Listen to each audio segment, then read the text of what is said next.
Okay, hi. Yeah, Ace. Hey. So I don't really know if this is gonna be the setup for the rest of these videos. This is probably the first one I'm gonna upload, so you don't even know what other set I'm talking about. So okay, who cares?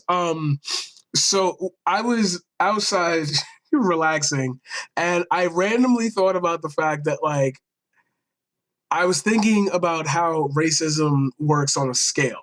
And I know that's weird. Why were you outside thinking about that? Because somewhere in my head, I was thinking about what happened between me and this former cop. The police coming straight from the underground. A young nigga got it bad cause I'm brown. I was going into Fordham, which I'll never do again. And I swear to God, I was looking for film locations because I was doing a Slenderman series at the time. No wife in the club. Give me $20. Give me $20. And I was very surprised that it was picking up steam. So I was like, all right, for that much attention, I guess I'll go the extra mile and scout a location. So I ended up at Fordham. I ended up near this trashed house. It was abandoned or whatever on a block full of really nice houses. So I'm going down to each house asking, do you know who owns it? Do you know the property dealers? Blah, blah, blah. Regular questions filmmakers asks. And then I get to the house right next to it. So I go and I just kind of peer my head, like it's all gated. So I just peer my head over the gate just to see what was in the back. I didn't go in or whatever. That's pretty simple to figure out and easy. And the lady come out, the lady in the house next to it, the one we skipped. I guess we shouldn't have skipped this. So she's looking at us, and I'm talking to her. I'm telling her, "Hey, I'm a filmmaker. Hey, I'm this, blah blah blah. I'm looking for a place to shoot. Would you happen to know that?" But before I can get to the third question, because she doesn't respond for the first two, she says, "No, you are the guys who probably were out here vandalizing it these last few weeks. I'm gonna get my husband, and he's a ex-cop." And I'm like, But why? Why would you do that? Why would you do any of that? that would be great. Now, I need to say in this part of the story, I was I've never been ignorant of cops, and I clearly knew what she meant by that, but I wasn't gonna let her have the word on ex cop means something's gonna pop off. I'm like, you'd probably be better off with somebody who legally could talk to me about these things. So cop come out with a gun, and the cop is saying these things about people who have been there before. You look like one of them and everything. And I'm like, okay, he's going on a little bit deeper, but I clearly don't have the time nor brain to remember this. And he has his gun, and it's not apparent to me that he has a gun in his hand until he really turned over. And when he turned over, he was like, "Yo, if y'all don't leave right now, I'm gonna shoot you." And so I'm with two other people, and in my head, I'm like, all right, I'm gonna just dip because somebody tell you, "Yo, I'm gonna shoot you." Odds are they're gonna shoot you. But it's the way he said it. Now, obviously, these two people were white. I don't have to specify this, but it's the way it was the authority in his voice. You knew he was an ex-cop, but he spoke not like a police officer.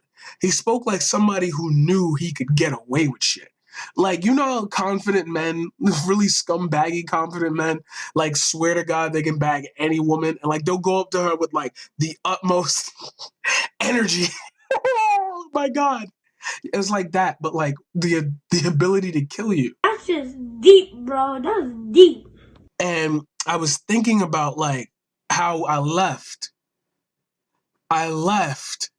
and then all of a sudden, I think it was seven detectives. There's three squad cars and just mad uniformed officers with their guns out. And I'm like, it's obviously linked to the guy. He obviously called in and said, "Hey, I got a tip on these guys." And he clearly could remember how we looked so well. But the audacity of that man to just and that's what made me think about it outside. It was imagine I was smoking in front of my house and somebody, my next door neighbor, says, "I don't like that." So they call the police and say, "Can you get him to stop?" They show up and already I'm tense.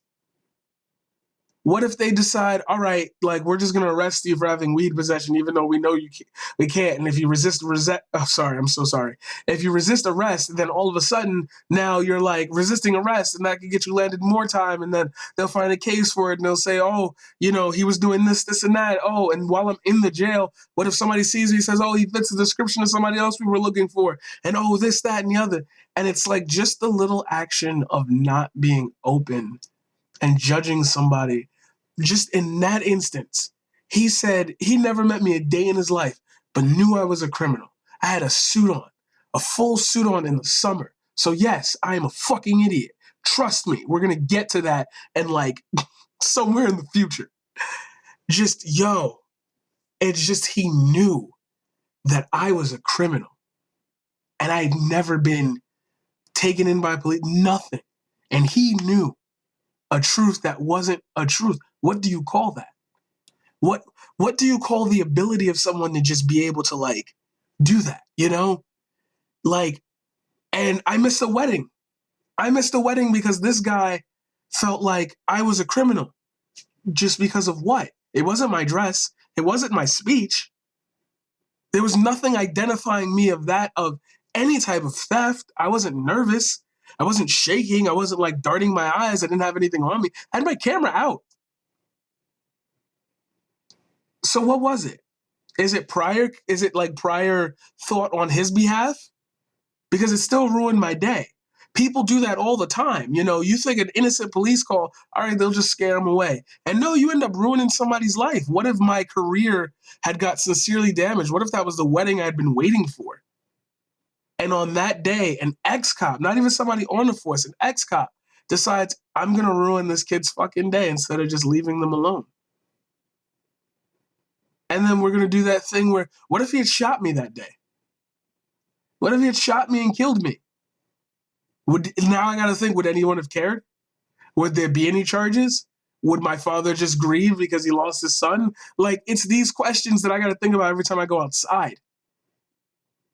And it's like, I wanted to make a first video that was going to be funny and like this and like that. And I wanted it to be so well structured and so like not self-serving. And I wanted to throw in a little meme here and and it's just like, I can't focus on that. I keep knocking the damn mic. I can't focus on that. I can't focus on that. And it's like, I don't know where to go from here as a black, like as a human being with darker skin. I don't know where to go from here. So I guess at the title of this video, I'll add and this is why I don't upload as much, because everything has to have some intrinsic value to it now. I can't waste people's time.